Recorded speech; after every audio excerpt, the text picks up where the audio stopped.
Need of memory management, right.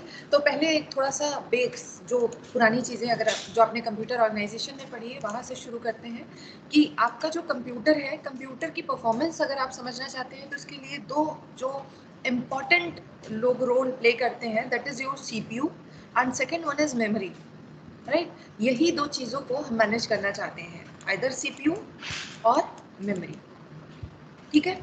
तो अभी हमें CPU वाले पार्ट को नहीं देखना है, हमें मेमोरी देखना है। तो अगर हम मेमोरी की परफॉर्मेंस की बात करें तो कौन कौन से वो पॉइंट्स हैं जिनके बेसिस पे आप ये कहेंगे कि हमारी मेमोरी सही तरीके से काम कर रही है या सही है, या इसका परफॉर्मेंस सही है या कुछ प्रॉब्लम है। तो देयर आर 3 पैरामीटर्स।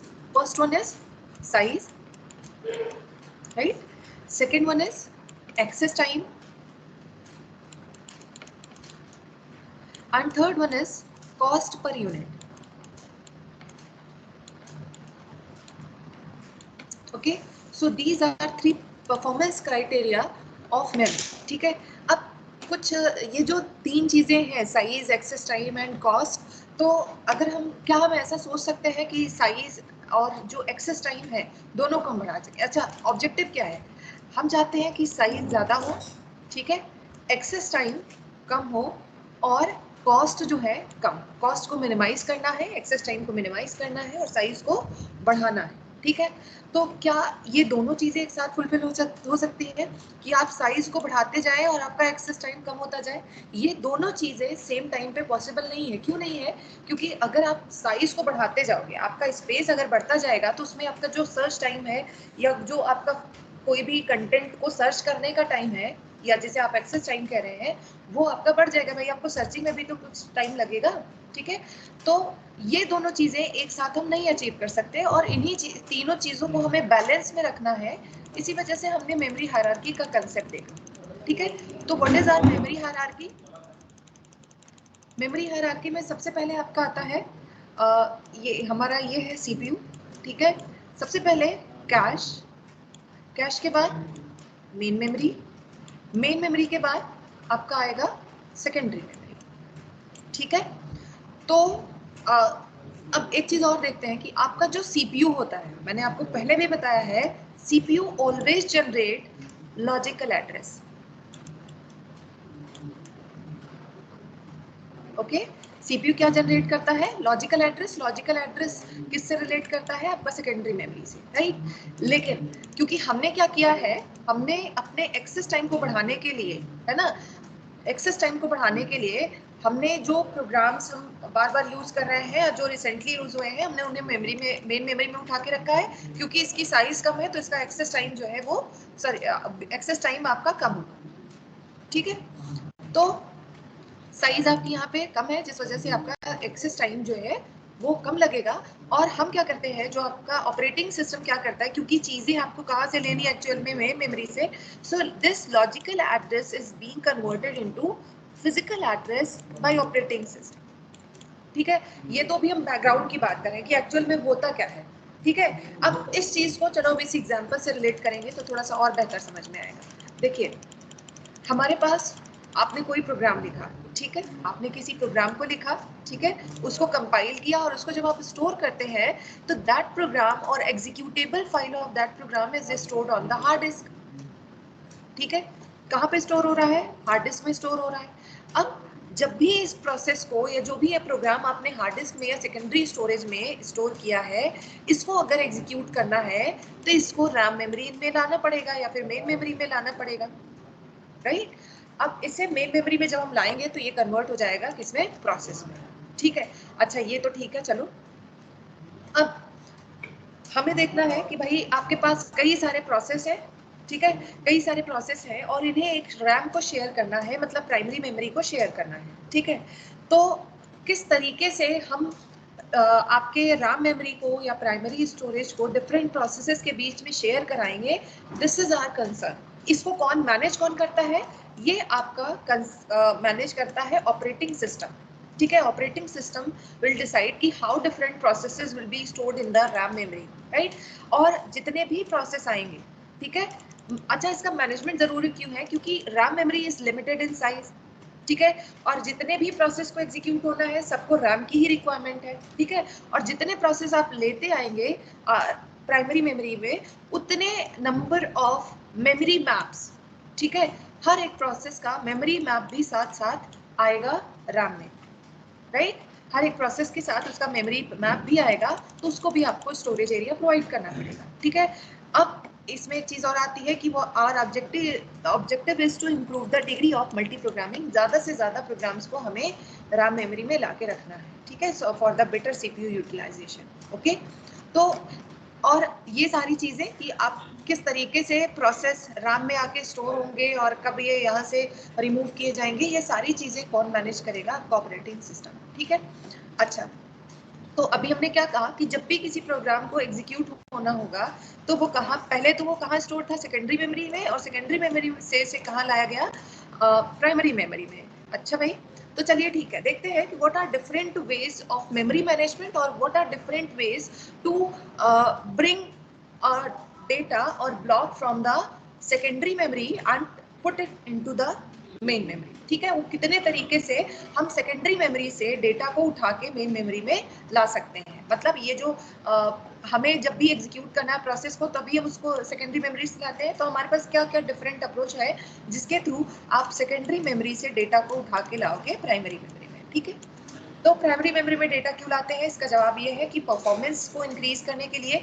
परफॉर्मेंस के लिए हमने 3 पॉइंट्स बताए कैसे मेजर करना है: access time, cost per unit and size. इसके बेसिस पे हम मेमोरी को की परफॉर्मेंस को मेजर करेंगे और इसीलिए हम मेमोरी हायरार्की के कंसेप्ट को लेके आए थे, ठीक है। अच्छा, so there are two memory management techniques. First one is contiguous and second one is non-contiguous. हमारा जो मेमोरी मैनेजमेंट का ऑब्जेक्टिव है वो होल एंड सोल इसी चीज पे फोकस है कि सेकेंडरी मेमोरी से डेटा को उठा के किस तरह से हमें वहां पे मेन मेमोरी में लाके रखना होगा, ठीक है। तो first one is contiguous and second one is non contiguous. तो पहले समझते हैं what is contiguous memory management and what is non contiguous. Contiguous क्या कहता है? देखिए, सपोज ये आपकी सेकेंडरी मेमोरी है, ठीक है, सेकेंडरी मेमोरी है और you can say hard disk, और ये आपका मेन मेमोरी है, राइट, ओके। तो अगर आप कंटिग्यूअस मेमोरी मैनेजमेंट का कंसेप्ट यूज कर रहे हैं तो आपके पास जो भी प्रोसेस, सपोज आपके सेकेंडरी मेमोरी में प्रोग्राम 1 पीआर से रिप्रेजेंट करे प्रोग्राम को, program 1, program 2, program 3 and program 4। इस तरह से आपके पास कई सारे programs, n number of programs are stored, ठीक है, इन सेकेंडरी मेमोरी, राइट। अब कंटिन्यूअस मेमोरी एलोकेशन टेक्निक कहता है कि अगर कोई भी प्रोग्राम या प्रोसेस कह लेते हैं, अगर कोई भी प्रोग्राम सेकेंडरी मेमोरी से उठ के मेन मेमोरी में आएगा, ठीक है, तो हम उसे ब्रेक नहीं करेंगे, ठीक है। हम पूरे प्रोग्राम को मेमोरी प्रोवाइड करेंगे इन कंटिन्यूअस मेमोरी लोकेशंस। मतलब जैसा ये प्रोग्राम है, आपको इस प्रोग्राम को ब्रेक करने की या पार्ट्स में डिवाइड करने की जरूरत नहीं है।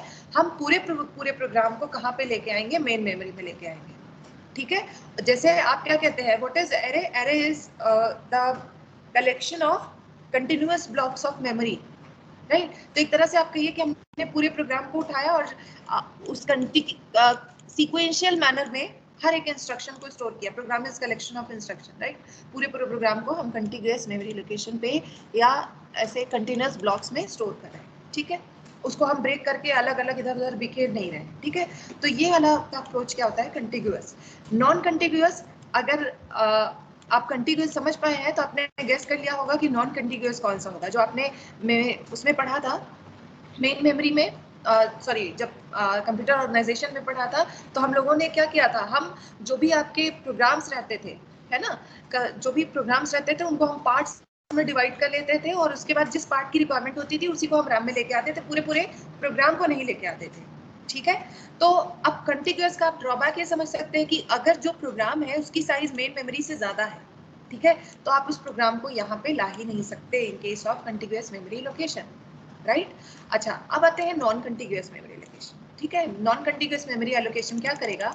आपके पास जो प्रोग्राम्स हैं, ठीक है, से अगेन सेकेंडरी मेमोरी में हमारे पास n number of programs are stored. तो यहाँ पे हम क्या करते हैं, प्रोग्राम्स को पार्ट में डिवाइड कर लेंगे, छोटे छोटे चंक्स में डिवाइड कर लेंगे और उसके बाद जिसकी जरूरत होगी, ठीक है, और कहीं पे भी जरूरी नहीं है कि हम प्रोग्राम के जो पार्ट्स हैं उनको कंटिन्यूअस ब्लॉक्स एलोकेट करें, नहीं, हम कहीं से भी डेटा, ये जो आपका प्रोग्राम है इसके पार्ट्स को उठा के मेमोरी में जहां जगह मिलेगी वहां रख देंगे, दूसरा पार्ट लाएंगे तो कहीं और रख देंगे। जैसे आपका लिंक लिस्ट का कंसेप्ट होता है। लिंक लिस्ट कैसे काम करता है? लिंक लिस्ट आपका जो भी डेटा है ना, मतलब जहां पे भी मेमोरी में जगह मिलेगी वहां पे ये नोड को एलोकेट कर देगा। ठीक है, तो आप ये नहीं कह सकते ना कि जो लिंक लिस्ट के जो नोड्स है वो सारे ऐसे कंटिन्यूअस लोकेशन पे स्टोर्ड है मेमोरी में, ऐसा नहीं कह सकते। तो उसी तरह जो आपका non continuous memory allocation technique है, ये आपके प्रोग्राम को पार्ट्स में डिवाइड करेगा और उसके बाद ये एक एक पार्ट को उठा के कहाँ पे रख देगा, मेन मेमोरी में रखेगा और कंटिन्यूअस ब्लॉक्स या कंटिन्यूअस मेमोरी लोकेशन उसको एलोकेट नहीं करेगा। ठीक है, so this is the partition of memory management techniques. तो कंटिन्यूअस में हम लोग क्या देखेंगे? कंटिन्यूअस मेमोरी एलोकेशन में दो टेक्निक्स आती हैं। एक है, वन सेकेंड, ओके, कंटिन्यूअस जो मेमोरी एलोकेशन मेथड है, यहाँ पे हम दो तरह की मेमोरी पार्टीशनिंग करते हैं। First one is fixed partitioning and variable, ये इसे इसमें फिक्स्ड लेंथ पार्टीशनिंग कर सकते हैं। Fixed length partitioning and variable length partitioning. Okay, तो ये दो तरीके हैं आपके पास मेमोरी एलोकेशन। कंटिन्यूअस में भी दो आपके पास अप्रोच है, fixed length partitioning and variable length partitioning. ठीक है, अब इसमें भी कुछ टेक्निक्स है जिनके थ्रू हम एलोकेशन करते हैं, वो हम फर्दर देखेंगे। और जब हम नॉन कंटिन्यूअस की बात करते हैं तो यहाँ पे आपके पास कौन कौन से मेथड है? पेजिंग है, सेगमेंटेशन है, पेजिंग के variation, multi level paging, inverted paging और सेगमेंटेशन पेजिंग। ओके, तो ये आपके सारे मेमोरी मैनेजमेंट टेक्निक्स हो गए। अब डिफरेंस देख लेते हैं। What is difference between continuous memory allocation and non continuous memory allocation? Already कुछ पॉइंट्स मैंने बता दिया है, कौन सा आसान होगा किस केस में, कौन सा डिफिकल्ट होगा, उस पर बात कर लेते हैं। इन continuous memory allocation, a memory allocation model that assigns memory blocks having consecutive addresses to a process, right? आप consecutive address मतलब आप इसे RAM में लाएंगे तो ऐसा नहीं करेंगे कि एक टुकड़ा यहाँ स्टोर किया, एक यहाँ स्टोर किया, नहीं, कंजिक्यूटिव ब्लॉक्स को ही, मेमोरी ब्लॉक्स को ही कंजिक्यूटिव मेमोरी एड्रेस ही असाइन किया जाएगा। And in case of non continuous memory allocation, a memory allocation model that assigns a process to memory blocks located in the different locations. Okay, आपने क्या किया? Programme को parts में divide किया और उसको अलग अलग, मतलब रैम में ऐसे इधर उधर, जैसे लिंक लिस्ट स्टोर जहां जगह मिली वहां पे आके एक पार्ट स्टोर हो गया। ठीक है, तो सेम प्रोग्राम के ही पार्ट्स अलग अलग मेमोरी लोकेशंस पे आपको मिलेंगे, वो कंसेक्यूटिव या सीक्वेंशियल मेमोरी लोकेशंस में आपको नहीं मिलेंगे। ओके, अब फिर से आते हैं कंटिन्यूअस मेमोरी एलोकेशन में क्या होगा कि it assigns consecutive blocks of memory to a process, already told, and it assigns a process to memory blocks located in different location. It follows a non-consecutive manner and here overhead is minimum. Okay, overhead यहाँ पे कम क्यों है? Because not much address translation while executing a process, right? आपको ज़्यादा address translation करने की ज़रूरत नहीं है, ठीक है? But in case of non-contiguous memory location, when we are using the concept of virtual memory or paging segmentation, then more overhead as there are more address translations, okay? And the process execute faster because the whole process in a sequential block in case of contiguous memory location, and in case of non-contiguous memory allocation, a process require more time to execute as it is in different memory locations. Okay, and last point of non-contiguous memory allocation, it is easier for operating system to control and it is difficult for the operating system to control. Okay, so अगर यहाँ तक कोई doubt है तो आप पूछिए।